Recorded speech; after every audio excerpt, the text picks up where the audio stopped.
What's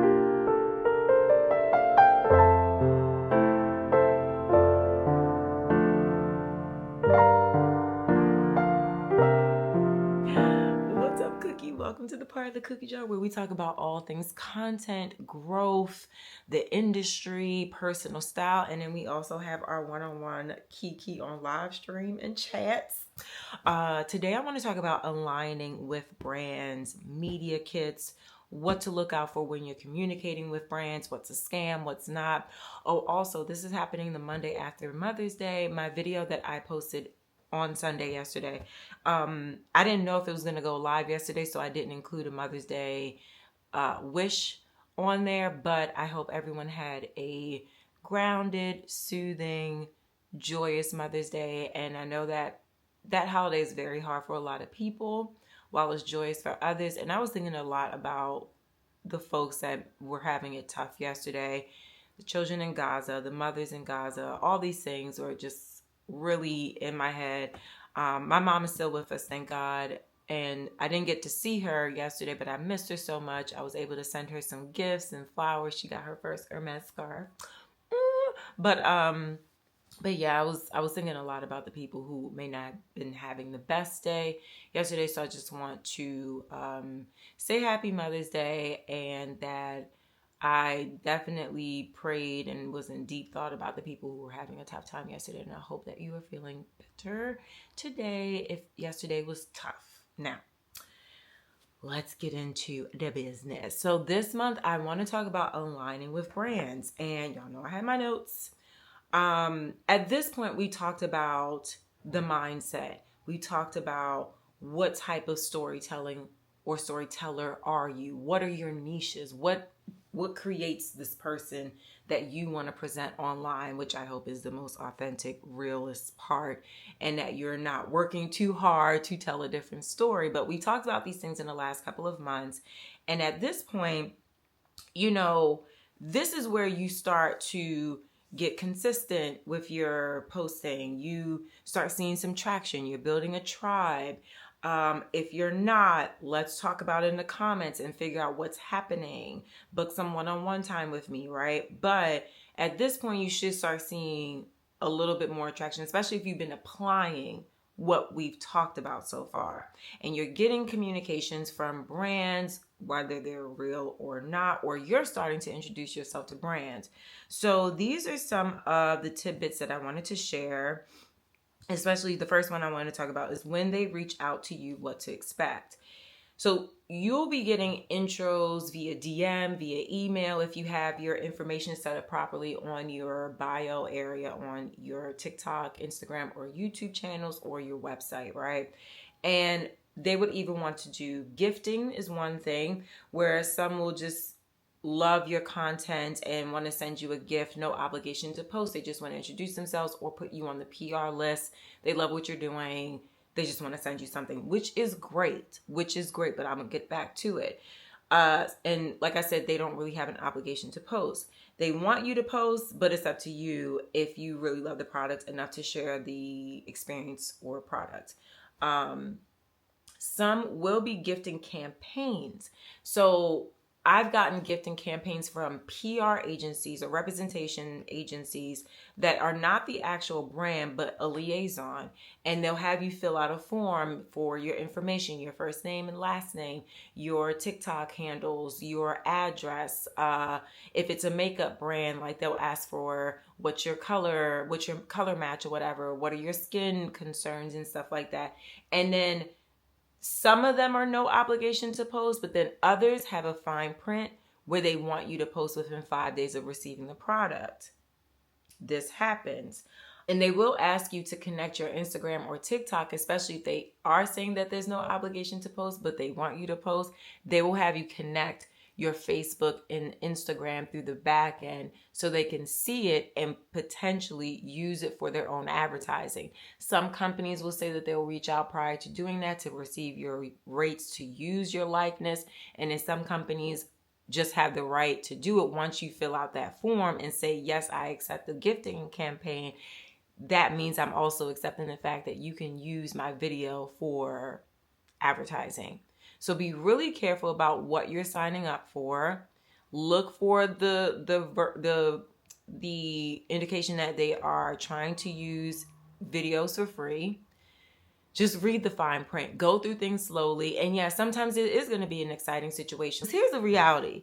It's cool to accept gifting, right? And say, you know what?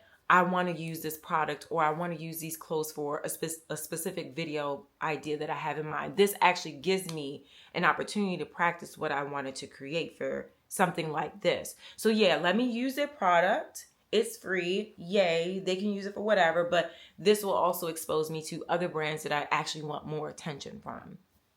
You could do it that way, but then you might get to a point where you're doing so many gifted campaign videos that you're feeling like, okay, you guys are using my video on TikTok. It's coming up on Instagram ads for the last 3 months. You've been using my likeness for quite some time. I'm over it. You're making money off of me, because obviously if you weren't making money, these ads wouldn't be running. So you have to figure out where your limitation is with these types of things and speak up on it when you're uncomfortable. Okay, so yeah, some will be gifting campaigns where you sign up for free stuff and you have to post one TikTok or IG reel, and they ask you to connect your IG in order for them to use your marketing. Read the fine print of everything. Sometimes it's worth it and sometimes it's not, and sometimes you have to cut it off once you feel like they're just dragging it, okay? You'll also get contacted to go to events for meeting the brand, going to their showroom, launches, or panel conversations, workouts even, okay? I think it's really good to show up and say hello, introduce yourself, do the things, get immersed in the event, and thank them for inviting you, capture the content, share it on your stories, or if you want to make it a reel, like that's up to you. It might be more stand out if you do a reel, but figure out how you feel about it. The last couple events I've been going to, it's not that I didn't like the event, it's just that I'm tired. I'm just going to do like a week recap, like, oh my God, all the things that I did last week. Like, I'd rather do that than posting it the day of, that night, while I'm there. Like, I never actually post when I'm at an event in the moment that I'm at the event for safety reasons. And I remember last year I saw someone post, they posted me at an event, and this wasn't someone that was also a creator. Actually, a lot of creators don't post while they're at the event in real time for safety reasons.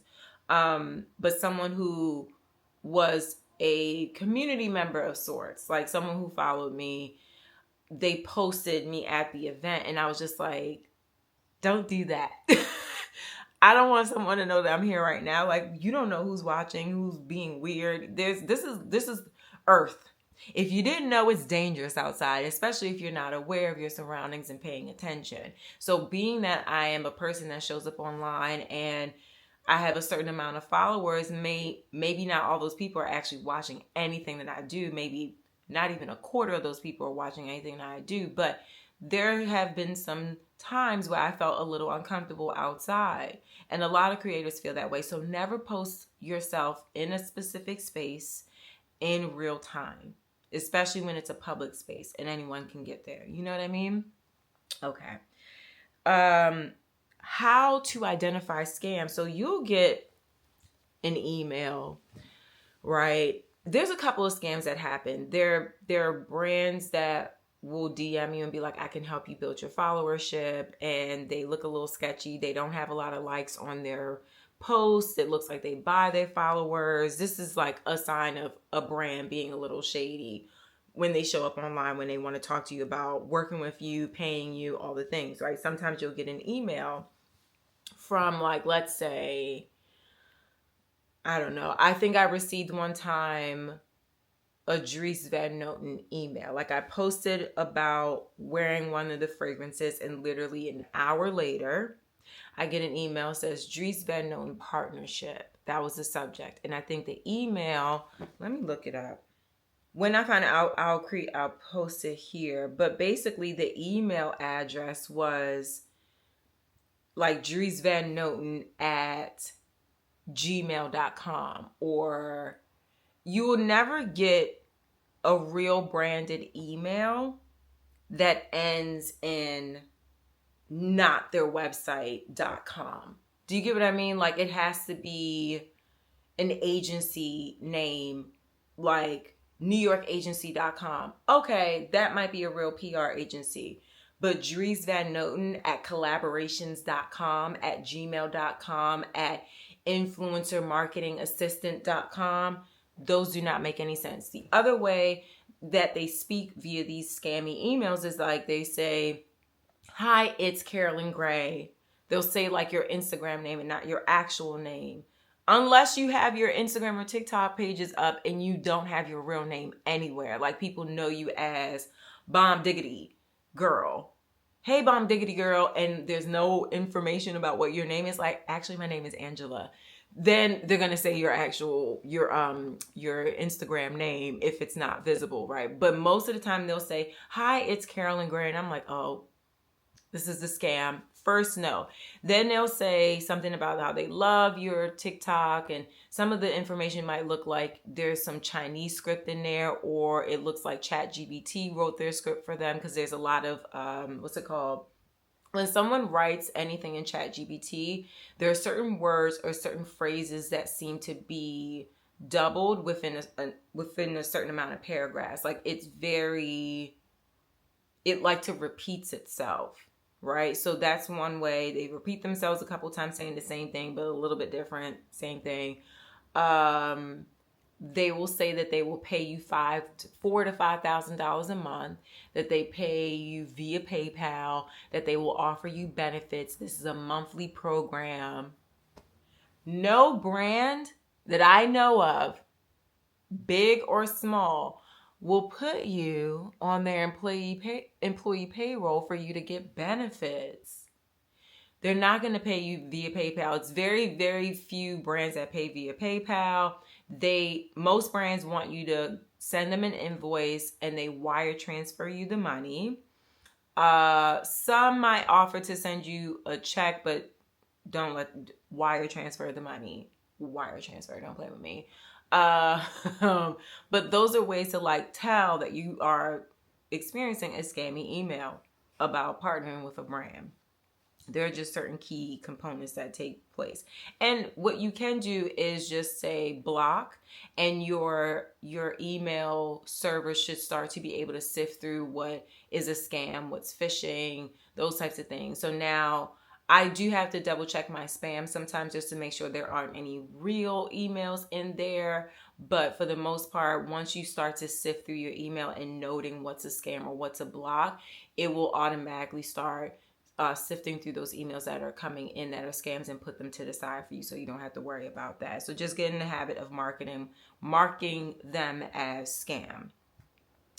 Okay, so how to introduce yourself or pitch yourself to these brands. Now, let's talk about media kits.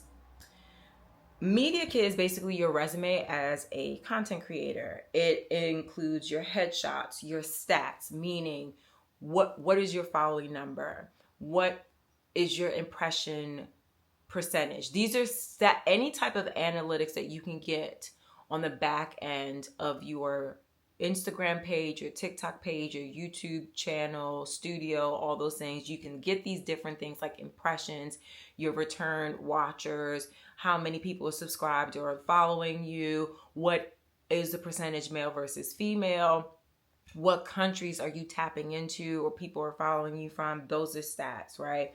A short bio, like what kind of content you're into, why you're doing it, that type of thing. Ways to contact you, your mailing address, and then your rates, which should actually just be a separate page. Never send your picture media page with your stats on it with your rates. Send it after they ask for it, or when you feel like a brand is trying to get too much free shit out of you, like, oh, by the way, these are my rates. But never send it as one. Media page, rate page. Okay? Your rate should be, give or take, 10 to 20% of your following number and add tags. And so as you grow, adjust your rates. And some brands you've worked with before, or the links of the type of content that you love to do and most proud of. So on your media page, you can list, like on mine, I have Jones Road Beauty, Fashion File, Dior Beauty. Like I've worked with those brands. They send me gifting, and so now I include them that I've worked with them. Thank you very much. And I posted, like, there's a link that when you hover over those names, it goes straight to the Instagram page or the YouTube episode that they're included in, so they can see an example of how I include a brand into the work that I do, right? So that's there. The rate page needs to be the second page of this and only sent it when they ask. Well, I already said that. So pitching to introduce yourself should only have your media page attached. Once a brand asks you for your rates or tries to get work with you and you feel that you want to be paid, then attach your rate sheet with your fees for each platform and each type of content, and always list to be discussed for usage rights to use your likeness. Emails. Find the person that you need to talk to. You need to do the work. And I'm going to do a giveaway. I'm going to do like a contest type of giveaway involving this media kit situation. But anyway, emails. Do the work. Find the brand that you want to work with. Like, list out the brands that you most admire, that you use the most, that you want to work with. Dig up who does their PR. This information is not readily available. Like, you have to do the work to find who you want to contact within that brand. Pay attention. Email them or DM them. DM the brand and ask for their marketing/influencer department email. LinkedIn people. Find them on LinkedIn. Go on LinkedIn. Pay attention to who is tagged in content when your favorite influencer or celebrity has received a gift from the brand. That person might be the person that linked them to the brand and sent them the stuff. Save their information. Figure out a way to contact them. And just say, hello, I exist when you email these brands. Keep in mind, ask them to keep you in mind for events or future collaboration potentials or different opportunities. Here are some links to the work that I've done so far. This is what I'm most proud of. I think we would be aligned, your brand and my branding of myself. And please make your communication quick, sweet, to the point. Do not send anybody a novel. Please. Like, seriously, and this might sound harsh, but like, do not send people a novel. They do not have time. Okay? Most of these brands are based in New York, LA, London, Canada. They do not care about fluff. They want quick and to the point. They get thousands of these emails and communications per day. Give them a break. Make it short and sweet. Just, hey, how you doing? Love the brand. See what you're doing. I love this type of work as well. Here are some examples. If there's ever an opportunity to attend an event or collab in some way and me being considered, I would be honored. Hope you have a great day. I'll loop back around in the next quarter if I don't hear from you. And this is what you pay the fee for. I'm giving you exactly what needs to be done here. Please and thank you. Tip me if you're feeling fine. Okay. Anyway, align yourself with who you want to be and the brands that you want to work with. You know, I do lives so brands can see or media companies can see that I'm quick on my feet in real time, that I have good banter, I can carry a convo.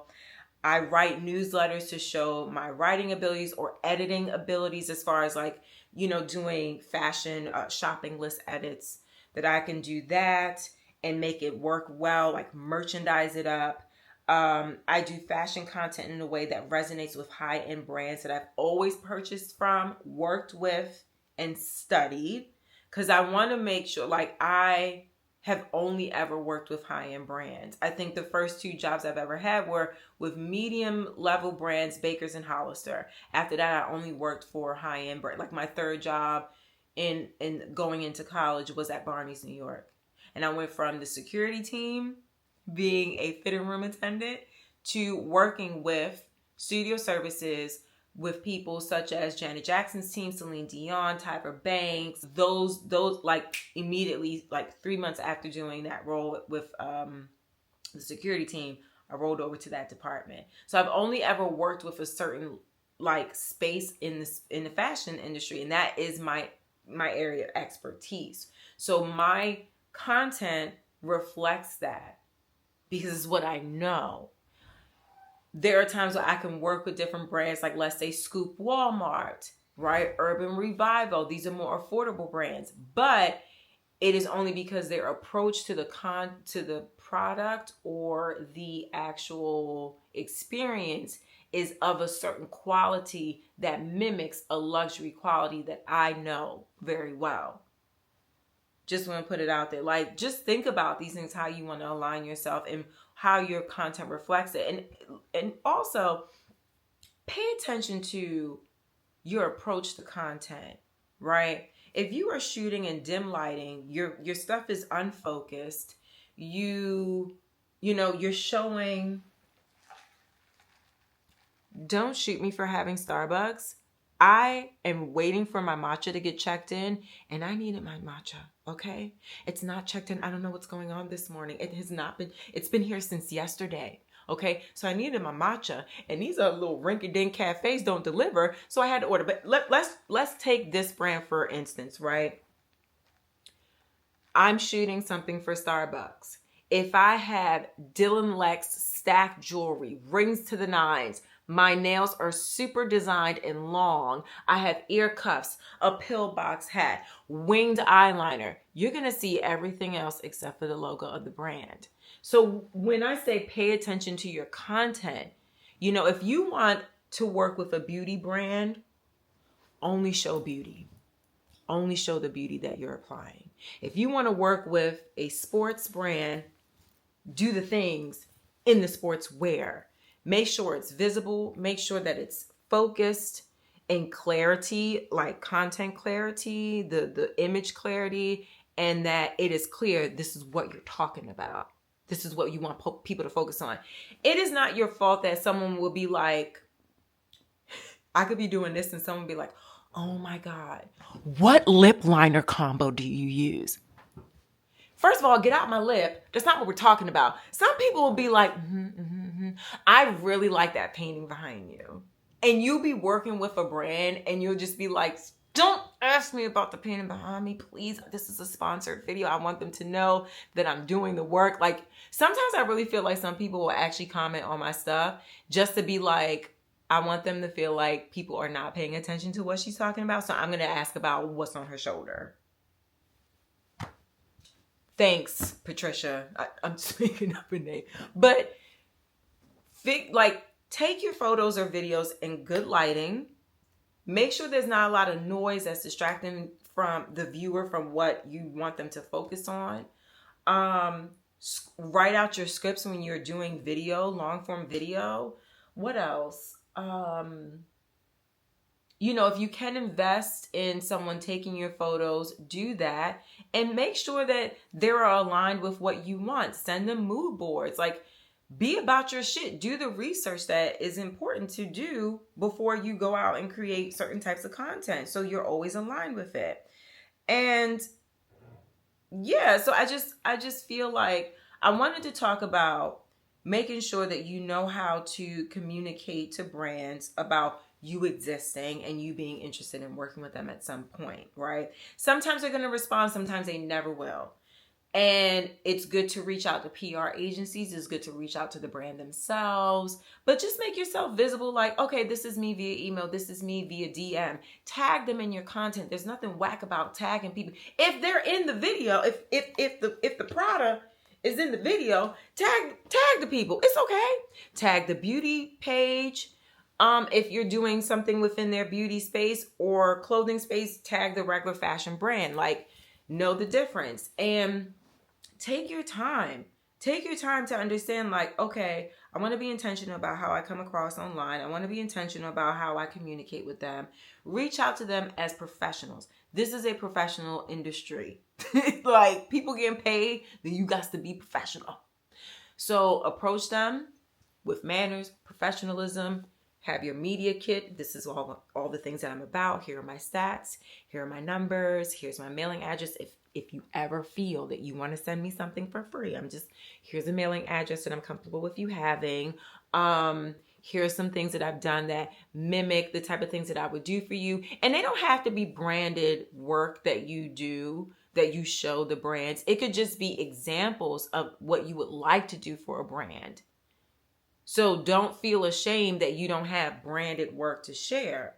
These are the types of videos that I'm really good at doing. These are the types of photos that I love to do. And I think it would enhance your brand in this way with the community that I've cultivated.